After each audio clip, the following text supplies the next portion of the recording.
Welcome all sports fans, YouTubers and Facebookers all across the nation. This is UNeducated Sports Talk. I'm your host, Carlos Clayton, and it's presented by Northern Uneducated Network. Now we're here to talk more basketball news. I guarantee you guys will get into football news very soon. Stick around for the rest of the show. But we're talking basketball news, not just NBA, but also Ice Cube's Big Three that's going on right now. I'll give you my recap on how I feel about the first week and how I feel about it overall. And then we'll talk big trade news. Chris Paul, yes, CP3, all the Los Angeles Clippers just got traded to the Houston Rockets, so we'll get into that in just a moment. But first, let's start off with Ice Cube's Big Three. Now, he had a vision 3, 4, 5 years ago, I guess. Maybe even a year ago. He had a vision. He's like, what do guys that are out of the league, and they still can play, but they can't play that long 82 game schedule, 3, 4 games a week. They can't do that. What if I get those guys who are probably, 33 to 42, who want to play, who still can play, but like I said, they can't play the rigorous schedules. Well, let's get a league with those guys, play them once a week in the summertime. So this is after basketball, so we get continuous basketball every single all year round, pretty much. You get that happening, and then you put in certain rules. Well, Ice Cube had that vision, and that vision has come out, to platform now, and it's here. It's called the Big Three. And how do I feel about it? I'll tell you about that in a second, but this was going on. You have, like I said, former NBA players, some guys who are very well known, and some guys who really couldn't cut out for the NBA. But now those guys are in this league, and they're, of course, money's involved too. I think you get up to $100,000 per person, something like that. FS1 has basically scheduled it around their program. So you got a big program name, you got big commentary, you got somewhat big names in that, and of course you put Allen Iverson, you mix him with the brand. All of a sudden now it's very popular, and everybody's kind of interested in what's going on. So here we go. It all started off with a vision. Then you get a few players to actually sign on in. You get Allen Iverson, you get Kenyon Martin, you get Steven Jackson, names like that. You get head coaches, Clyde Drexler, Julius Erving, the doctor, and he's like, oh man, this might just be interesting. Jason Williams in there, White Chocolate. So you're like, well, okay. I think we got something going on. Now, this all started with the Olympics at the same time, are now doing 3-on-3s starting the next Olympics go around, 3-on-3 basketball. So I'm very interested to see that. But this right here will show you how it is. The reason why 3-on-3 is great, they always say 5-on-5, anyone can hide in a 5-on-5 game. You can't hide in a 3-on-3 game. You can't. Allen Iverson said it best. You can't hide in a 3-on-3 game. You can hide in 5-on-5, but in 3-on-3, you got to be balling because you will get exposed. In 5-on-5, you can kind of, get away from stuff. But no, not tonight. But the Big Three had its first week. They went through everything. They went through a legit draft. You have teams called, a lot of stuff dealing with threes because it's called a Big Three, but there's a team called Power. There's Killer Threes. There's Threes Company. Then there's Ghost Ballers, like Ghostbusters, the 3 people who did the ghost stuff. Yeah. You got that. You got Three-Headed Monster. Teams like that. Ball Hogs, I like it. It's only 8 teams right now. It's only 8 teams. But it's refreshing.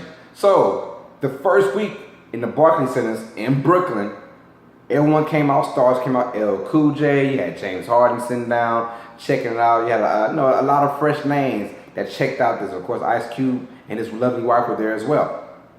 And how did it go? It went really good, to be honest. It went really good. Smooth transition? No. But no one in their right mind was expecting the first week to be a smooth transition, because you're dealing with guys who just recently, a lot of them just recently got in shape to get into this program or into this league. So just got in shape. And then they're a lot older. So that being said, but at the same time, Allen Iverson said it best. It's going to be the All-Star game, but in the fourth quarter if it's close. East versus West, bragging rights now. You want it more. But he said the whole entire game is like a fourth quarter All-Star game with guys, who want bragging rights. They want to win. And these guys want to win. And Ice Cube has made it an incentive to where if you win, you get more money. A lot of these guys, they didn't take care of their money in their playing days. So that $100,000 and whatever else they're getting, that's really, really good money to them. And you saw in this first game, guys were physical. Guys were chirping at each other. Guys were in their faces, and guys were making great plays.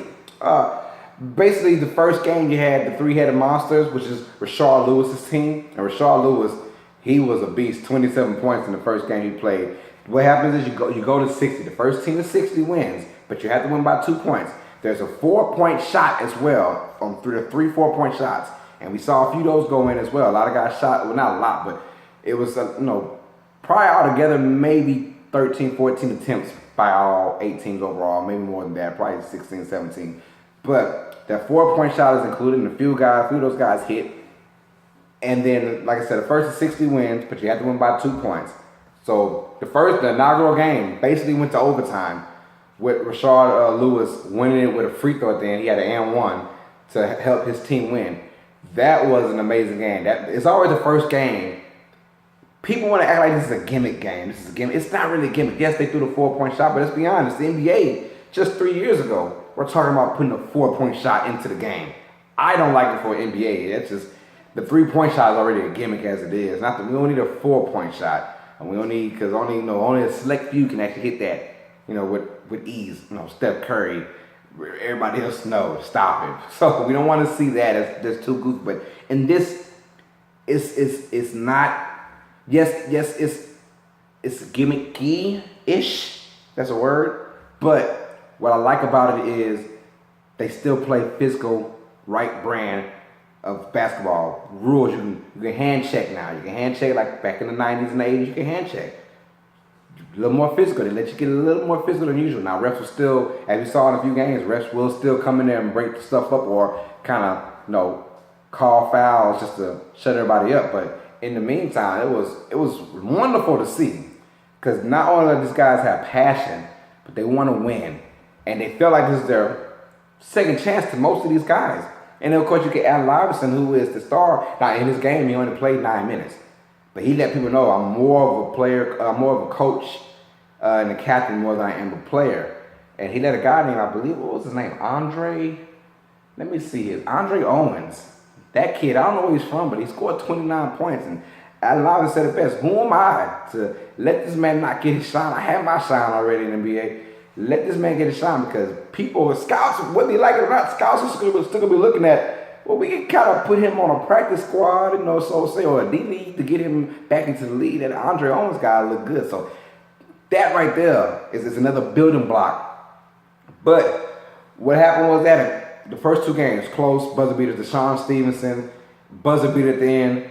You can say buzzer beater, but to get the 6-2 in the way it was, he hit it at the quote-unquote buzzer. It felt good. I was like, wow, this is refreshing. The teams that made it, they were actually crunk, happy, and the teams that lost, they were mad. It's like, whoa, okay, this is for real, because one team was extremely happy, the other team was extremely mad. And I like that. It's refreshing. And you get star players and players that you forgot about, and now they're back. I'll give you a few names. Moochie Norris. Remember Moochie Norris with the Rockets, the big old afro? Yeah, I was like, whoa, he's a little chubbier than usual now, and a lot older, but still, he can move. You just forgot, but that's refreshing. Brian Cooks, the tall guy from the Lakers who shoot threes all the time. Kwame Brown, the bust from 2001 with the Wizards. He was on there. Jermaine O'Neal still looks good. And of course, there's Steven Jackson. He had Bonzi Wells on there. Bonzi Wells. Everyone forgot about Bonzi Wells. At one point, he was the Blazers, best number 1 option, back in the early 2000s. And then you had Al Harrington and Ruben Patterson. Ruben Patterson was a quote-unquote Kobe stopper at one time. So those guys come, you're like, wow, I forgot about these guys. But then I was like, it brought back memories like that. Like, whoa, I used to... I'm one of those guys, back in the early 2000s, I was a teenager, so I was in basketball and I knew what was going on. So I had that luxury of watching these guys play in this league. And then you think about the possibilities that you could have. Think about it. Who just retired? Paul Pierce just retired. Paul Pierce was there, and they were asking him, hey, do you think that, maybe next year you could be in this league? He was like, man, it's a good possibility. I get me, KG, some other guys hit the league, and you're like, whoa, what? Just think about it. Paul Pierce joined the league. KG's joined the league. Shaquille O'Neal joined the league. Think about Kobe Bryant joining the league within 2-3 years. Now you got something going on. Because right now, Allen Iverson is probably the most star-studded name. He is the star-studded name on there. You got Kenyon Martin. You got Steven Jackson. You got Mike Bibby, Jason Williams. Those guys. So those guys already give you kind of goosebumps and chills. But do you think about what if like a Rasheed Wallace joins? Now you got something cooking. Now you got it to where guys who are retired, now they can come to this 10-week league, going to play 10 games, and then probably a championship or a semifinals. I don't know how it goes, but now you got guys who can still play and give you something respectable to look at after the NBA is over. Because that whole entire summer, let's be honest, baseball cannot hold it up. Maybe this league will go to 10 games, or maybe they might up to 20 games, 2 games a week. Later on in life, but I doubt it because they want to keep it refreshing, keep guys coming into it. But just think about the possibilities. Guys are coming in who want to join the team, and they had people who tried out, and a lot of guys didn't make it.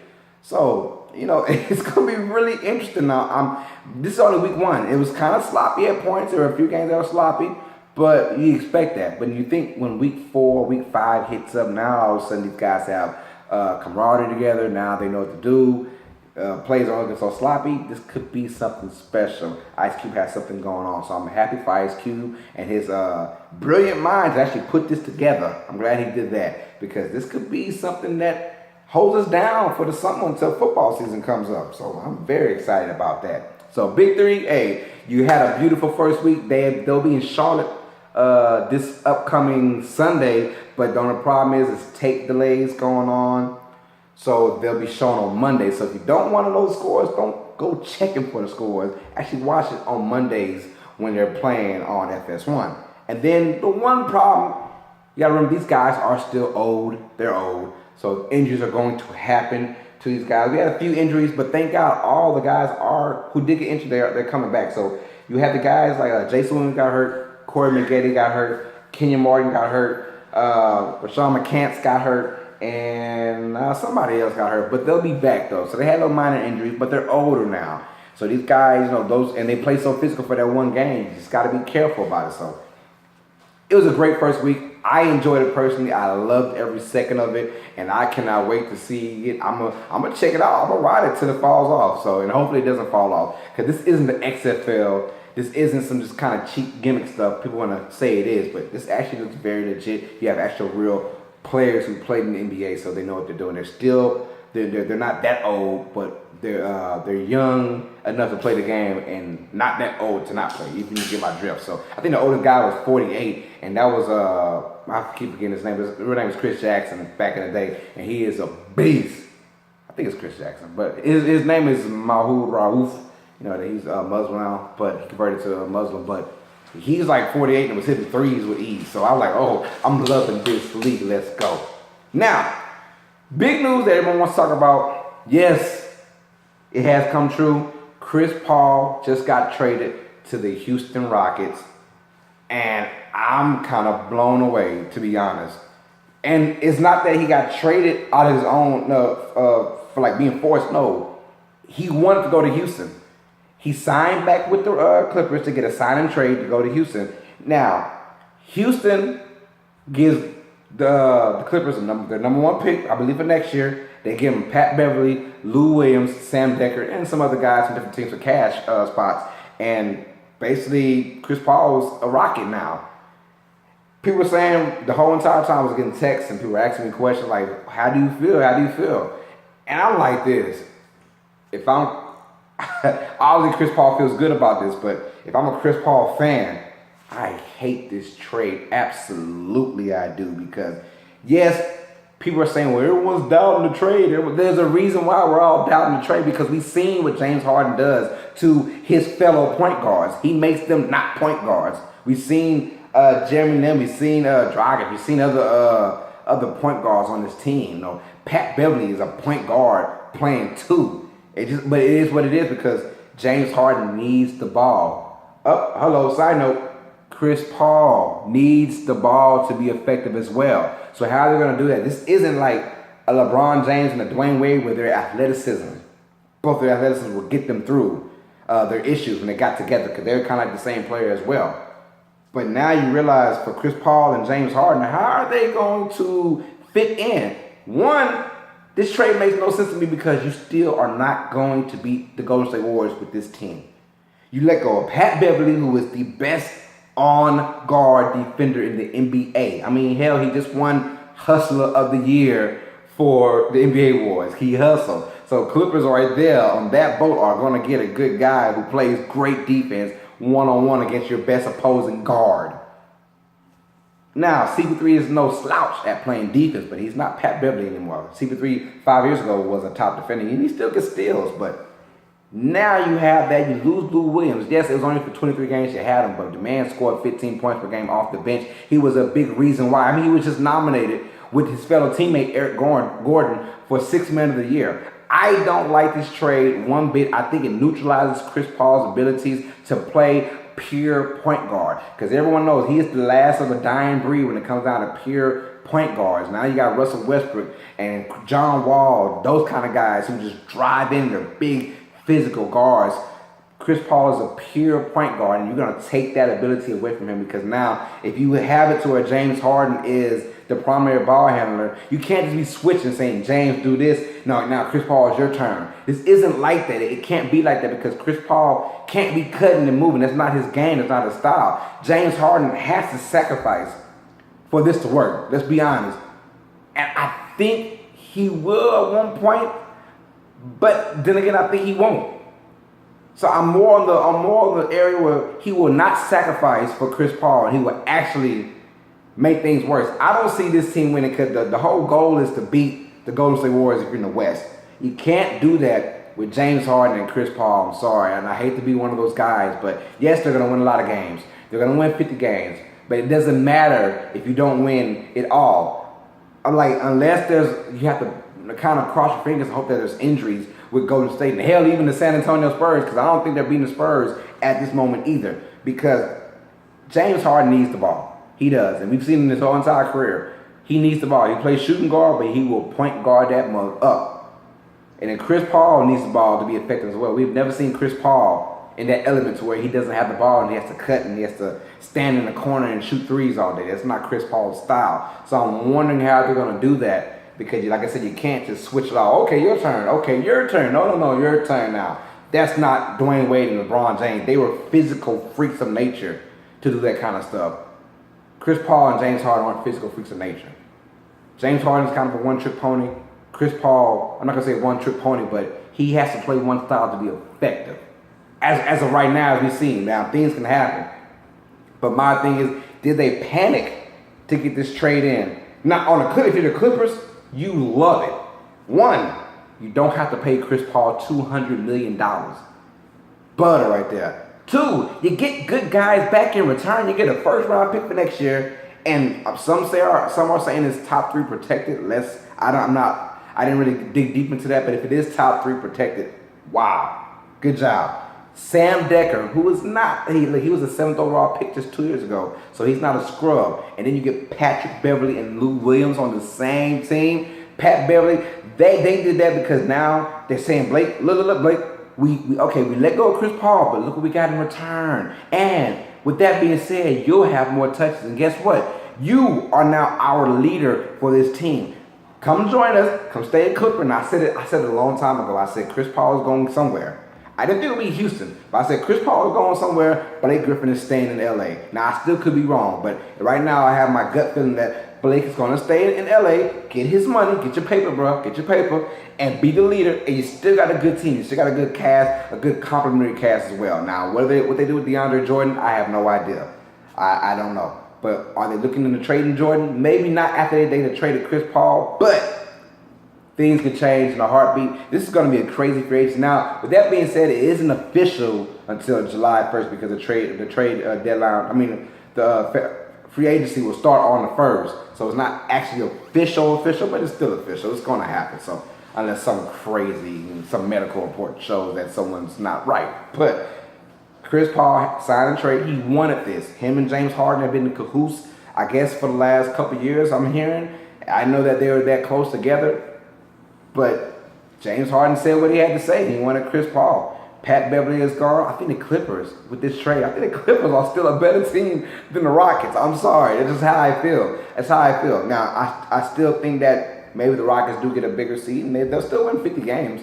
I mean, you do have James Harden, who was, had a chance to be MVP, probably was second in the MVP race. There's a chance that they do win 50 to 55 games, but if you're talking about winning championships, you don't add Chris Paul and take away Pat Beverly. As crazy as that sounds, Pat Beverly was the perfect complement to James Harden. He played great defense on the opposing guard, and he didn't want the ball. He didn't want it. I'm going to spot him for 3. You do you, James Harden. And that's why James Harden was so effective. Everyone spread it out. James, you go left and do your thing with your, with your Euro step and taking 8 steps to get a shot. Chris Paul, it's going to be very interesting to see those guys play together. I'm very interested. But if this is how free agency is going to start, I'm all in. I said it before. It is sad how the offseason feels more exciting than the regular season / playoffs of last year. So hopefully this is a trend that goes upward and upward. We get a lot of big names shipped out. We're still wondering where Paul George is. But they said to get Chris Paul, they got Chris Paul, and what I do like about the Chris Paul trade is, if you're a Houston Rockets fan, Chris Paul is very good at enticing people to come play with him. He has a lot of friends, a lot of circles. LeBron James is, the Carmelo Anthony. There's been talk that Carmelo is trying to have a buyout with the Knicks so he can join the Rockets. Remember, in 2014, my good friend Joshua Neville just reminded me, in 2014, the Rockets were a strong candidate alongside the New York Knicks to be front runners to get Carmelo Anthony and Chicago as well, but Derrick Rose wouldn't have none of that. So with that being said, they were a front runner to get him, and now they might be the front runner to get Carmelo if they have a buyout. And who knows, Carmelo might sacrifice money to play with Houston. Now if that happens, you got something going on. I still think they don't go anywhere. They don't beat the Golden State Warriors, but you have something. There's a lot of eyebrows being raised. Like, this team could probably compete with the Warriors. They'll probably still lose, but they'll compete. So just imagine the possibilities of that as well. Chris Paul going to the Rockets. My final thoughts are that I don't like the trade, but if you got Chris Paul because you think you can get someone else, that makes the trade a little better for me. If you can get a Paul George, or if you can get a Carmelo Anthony, now we're talking. Now we're cooking up something. So very exciting to see, man. So. We talked about the Big Three, the Ice Cube League that he had with former NBA players. And this, so far in my opinion, week 1 was spectacular. I can only imagine the rest of the weeks. Hopefully, everyone else is kind of like injury-free now. The guys are all playing hard, but I hope it's all injury-free from now on. We'll hope on that. And then the Chris Paul trade. Comment on that, please. Tell me, do you like it? Do you love it? Do you hate it? Does it disgust you? Let me know. I'm one of the guys who do hate it. I don't like it, but I'm just one guy. This is Uneducated Sports Talk. So like, subscribe, comment. Check me out on Facebook. My name is Carlos Clayton. I'm from Lake Charles, Louisiana. If that helps, hit me on Twitter at Carlos Clayton _ I repeat, at Carlos Clayton _ and we got a lot more to talk about. My next episode, we will start talking about the top 100 players of the NFL that the NFL peers have went over. So I didn't go through that, and I do apologize. I haven't talked a lot of football lately, but now we are getting into football frenzy mode. So I want to talk about the top 100 players. I will go 10 players per episode for the next 10 episodes. Let's do that. So for the next episode, we'll talk 100 through 91, and then so forth, man. So I'm excited to do this. Let's go, y'all. Check out, please subscribe to the Uneducated Network. Subscribe to Uneducated Network if you are watching this. If you are one of my fellow subscribers who love this show, I am part of the Uneducated Network. That is the brand that is sponsoring this show right here. Uneducated Network. Like it, subscribe to it, because we got a lot more stuff going too. I guarantee you guys get first dibs on it. When that month and a half comes and it's all fully loaded, you'll get everything like that. So check it out. And we're having fun here, so let's go with it. This is Uneducated Sports Talk, presented by Uneducated Network. I'm your host, Carlos Clayton, and as always, sports fans, you know what to do. Stay smart, stay uneducated. Till next time, peace.